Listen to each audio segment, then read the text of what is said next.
خیر سلام. بسیار شدیم که حالا با شما امکان صحبت کردن داریم. میدونیم که بسیاری ها بعد دیدن مسحکه های شما در اینترنت میخواهند درباره تئاتر خنده خنده بیشتر بدانند. بگویید که چگونه این تئاتر تأسیس شد، موضوع نمایشنامه های تئاتری خود را شما چگونه میابید؟ السلام. ما در ارت اسرائیل خودم تولد شدگی به سال 2005 تئاتر خنده خنده من خودم سازداد کردم بعد از تمام کردن یونیورسیته تئاترال دراماتورگی من خوانده بعد همین تئاتر خودم در آمده همین تئاتر سازداد کردم. هنرپیشه ها ارتیستای دیگر را چه خیلی جلب کردید؟ میدونم که یک نفرشون دادر شما هستند. باز بختاری من دادرم بازی میکند، کار میکند. رونن داویدوف. رونن داویدوف در ما اوجه 15 سال همین تئاتر کتیب در زبان مادری خود، زبان تاجیکی، زبان یهودیانی بخاری ما تماشا می نویسیم. هر سال یک تماشای نو، значит 15 سال با ما اوجه 15 تماشای دیگر نویسته برآوردیم. همین تماشا کتی هم به ارت اسرائیل، هم به اروپا، به امریکا، به استرالیا، به ازبکستان و خدا خواهد ما خودی حرکت کردیم که تاجیکستان هم به همین تئاتر ما یک خسروی برآمد کنه. بسیار خوب می شود. من میدونم که شما در تاجیکستان هم هوادار یعنی طرفدار بسیار دارید، به خصوص آنهایی که به اینترنت دسترسی دارند. یعنی مؤلف سناریوهای نمایشنامه‌های هنری خودتان هستید؟ شما هستید؟ ها، من خودم می نویسم، خودم رژیسور کار میکنم. درباره زبان نمایشنامه هاتون خودتان حاضر گفتید تاجیکی، روسی، انگلیسی، یهودی، حتی من در جای گرجی رو هم شنیدم. آفرین به شما، واقعا هم همه این زبان ها رو میدانید. یعنی همه این زبان ها رو تماشابینان شما میفهمند، یعنی یهودی های محلی؟ ها، به اسرائیل ما زبان عبریتی، روسی، تاجیکی گپ میزنیم و به امریکا رویم اوجه عبریتی کمتر، زیادتر به زبان انگلیسی گپ میزنیم. فقط اسپکتاکل به فقط ما همین زبانهای ارالش میکنیم، خطی میکنیم. خیلی که ما امروز خانه به ما مادر کتی، پدر کتی به زبان عبریتی گپ میزنیم، اینا به ما جواب باشه به زبان تاجیکی یا زبان روسی میتن. انا هم خیلی به تئاتر ما همین زندگی امروزه باره همین تماشای نوشته برار سادیم. پس جایگاه زبان تاجیکی، یعنی جای زبان تاجیکی طور خودتان میگوید بخاری نمایشنامه های شما خیلی خاص است و این هم در حالتی است که شما خودتان گفتید که در اسرائیل تولد شده، بزرگ شده اید. چه خیلی شد که زبان تاجیکی زبانی مهمی کاری شد در تئاتر شما، در نمایشنامه برای شما، برای شخصا شما؟ این سوال بسیار دم میتیان. گپ راستش من زایده شدم به اسرائیل، لیکن 3 ماه بعد از پدر و مادرم به اسرائیل آمدنشان. значит من پروداکتی بخارا زکاز به بخارا کردگی و بعد از 3 ماه به اسرائیل آمدگیشان مادرم سبوک میشون منو میذارن و روز یکم مادر پدر به کار من یک چخلاق با چی میده به دستی بیوی میمونن با آن بیوی و بیوی من مادرشان این کس به سنجی 80 من کلان کرده. در من فقط در زبان تاجیکی گواهی غلطی، گواهی خوشروی، اشاله ها، مقاله ها در من خونده گپ زده هم خیلی من به زبان تاجیکی من یاد داد. اون کس معلمه زبان تاجیکی بودن گفتید؟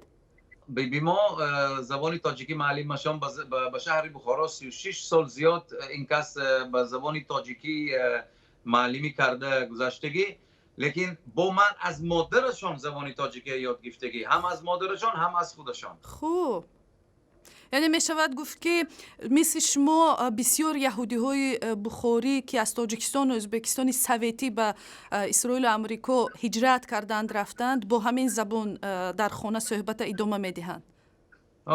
زبان یهودیان بخاری این زبان فارسی، زبان تاجیکی و فوندامنتش، لیکن یهودی ها به همین زبان خوش کردگی گپای خود را، گپای یهودی به همین زبانی خودی، با زبانی تاجیکی، با زبانی فارسی. برای همین ما میگیم زبانی یهودیانی بخاری. قهرمان بسیار از نظر من برجسته نمایشنامه‌های شما اپی حسنی هستند که طور من فهمیدم رسم و رسوم‌های یهودی‌های بخاری رو با انعنه‌های بعضاً با انعنه‌های یهودی‌های اشکناز مقایسه میکنند. اپی حسنی مثلا میگن در جی پی اس شهر نیویورک کوچه آدمگری زدم نبوده است، در استرالیا هم نبوده است، فقط در بخارا بوده است. واقعا هم اگر جدی گیریم مسئله آدمگری در اسرائیل چگونه است و شما را با هنرنمایی های خود با زبان های تاجیکی و روسی و دیگر زبان ها در آنجا در اسرائیل چگونه قبول میکنند؟ ما خانه تربیه گرفتگی از مادر، از پدر، همین تربیه که خودشان از بخارا گیته یافتگی، ما همینه خانه به یاد گرفتیم. همین آدم گریه اینجا به اسرائیل و امریکا به اوجه این گوا ایاد آدم گذشتگی از همین خلق اوجه یه دیگه شدگی وقت دیگه میکنه آدم.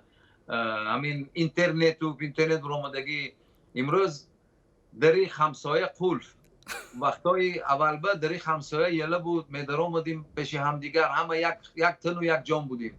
انا همین آدمگری خازی هم اسرائیل به هم اروپا به شما میدانید بهتر از من که به اروپا دری خانه آدم تخت زده در آمدن نمیتونید، چه خیلی که به دوشنبه، چه خیلی که به بخارا، به سمرقند. انا همین آدم گریه ما نشان دادیم که انا همین به ما خاص یه کنبوتی هست. اما اصلا اگر جدی بگیریم همین مسئله رو، نظر شما چی است؟ فرض کردیم که اگر سیاست دیگر نمیشد، اگر یهودی های شوروی سوویتی پدر و مادر شما به اسرائیل مهاجرت نمیکردند و شما در اتحاد شوروی در SSR میماندید، برای شما و مردم یهودی شرایط کار و زندگی وضع سیاسی چگونه بود به فکرتون؟ همه وقت یهودیان بخاری به ازبکستان، به تاجیکستان به هنرهای نغز بودن، همه وقت به صحنه بودن. صنعتکارای بزرگی ما از برنای یצחק و بریس نمتیف، ساسون بنیامینوف، محبت شمایه و باز دیگر بسیار امینوف و تولماسوف ها همه وقت پیشرو بودن. همه وقت یهودیا جایی که هستن چه میگون خدا بالی سری ما هست. اگر تا امروز همه که ما میماندیم اونجا به خیالم گنده نمیشد، لیکن همخه دنیا شد، همخه خدا خواست که خدا اشکر اسرائیل زمین خودش هست، یهودیا مملکت خودشان به همه ارزانی شدیم، همه یک جا شدیم، به همه خدا بشکر. لیکن از یاد ما فراموش نمی کنیم ازبکستان و تاجیکستان همه وقت ما کلان شدگی به همین قصه های نغزی، صفت های نغزی ازبکستان و تاجیکستان همه وقت ما یاد میدادن که انا از همون نان خوردیم، خونی نافی مادر و پدر ما اونجا بریختگی. از برای همین همه وقت ازبکستان و تاجیکستان به نظر ما گرم هست. برای همین من رفت و بیا بسیار میکنم همون شهر. شما در نمایشنامه ها، در سپکتاکل های خود شوخی آمیز از تفاوت های و فرقیت های یهودی های بخارا و اشکناز رو نمایش میدهید. از این پیش هم گفتم از این شوخی های شما من همچون یک تماشابین به هر حال همین خیلی یک برداشت میگیرم که یهودی های بخاری بیشتر آدمانی سنتی، رسم و رسوم دوستدار هستند و اشکناز بیشتر اروپایی صفت هستند، معرکه کلان دوست نمیدارن مثلا. اما در زندگی واقعی هم همین خلاص، یعنی به قول میگن محلچگی در بیان یهودی ها هم وجود داره. هر ملت خیال میکند که ما از همه بهتر هستیم، ما از همه زیاد هستیم، همین قاعده های ما باری نیست، اوقات های ما باری نیست، خستان ها باری ما باری نیست. لیکن گپ راستش همینا هم در باری ما هم خیال میکنن که بوده اینا از ما زیاد. این همه جا به همه وقت به همه ما پرسته همین تماشا کرده که اکتور همین ما که آینه میمانیم به نظر خلق، آینه خدا همین خلق خودش بینه چه ما دیگه ها کتی دیگه ها کتی отношения داریم مناسبت چه دیگه ها چگونه موقتی است؟ отношения دارن چه ما به نظری خودمو отношения داریم. Значит, ما как артист من یگام آدم یگام کسی سودیت نمیکنم. من просто آینه میمونم و آدم خودشان بینن. ҷумҳуриҳои пешини советӣ мисли тоҷикистону туркманистон, қазоқистону ӯзбекистонро барои он танқид мекунанд, ки дар кишвари худ озодиҳоро маҳдуд мекунанд, намемонанд, ки матбуот озодона кор кунад. Гоҳо ҳазлу шӯхӣ ҳам цензура мешавад. шумо дар ин бораҳо ҳатман хабар доред ва назари шумо чӣ аст? با اسرائیل ما خدای شکر همزنی نیست. ما دموکراتیا اسرائیل با ساتیرا کمدیا کردن نابرود این ضرور است. همه وقت ما با ما یاردم میتیان никогда از ما با یگام گاوی زیادی نزدیم که این ممکن و این ممکن نیست. Но я знаю, что همه جا با هم خیلی نیست. ما امیدوارم که دنیا آسانتر سبکتر شود برای همه. من امیدوارم که کلان‌ها هم فهمند که همین اکتور ایلی ساتیریک همه وقت میخواهد که بهتر شود. از برای همین موجود کمبودی‌های نشان میدن که آدم‌ها همچه خودشانو دیده دیگه خیلی برای دیگه درونو با بهتر شود. یگام کس نمیخواهد که گنده شود. یگام اکتور или певец نمیخواد که برای گنده آدم رو نه برای همه میخوان که برای ناز رو. медонам ки моҳи сентябр ба Тошкент барои консерт меравед. ба тоҷикистон кай ният доред биравед? аслан бо ҳунармандони тоҷикистон ҳам ҳамкорӣ мекунед? мо худохат сари сентябр бимерим ба ӯзбекистон, самарқанд, бухоро, тошкент худохат. بعد گرمانیا با کنسرت داریم. خوزی ما گپ زنان کردیم продюсерой Таджикистан кати. Скоро я надеюсь, что будет хорошие новости. Бог худохат ма шмо кати на связь будем на связь. Пошмо точно мегим данные. Пока число нет, но мы харакат кардим. Ма медонам ки зритель бисёр ба Таджикистан. Амин шаҳри زبانی مادری زبانی تاجیکی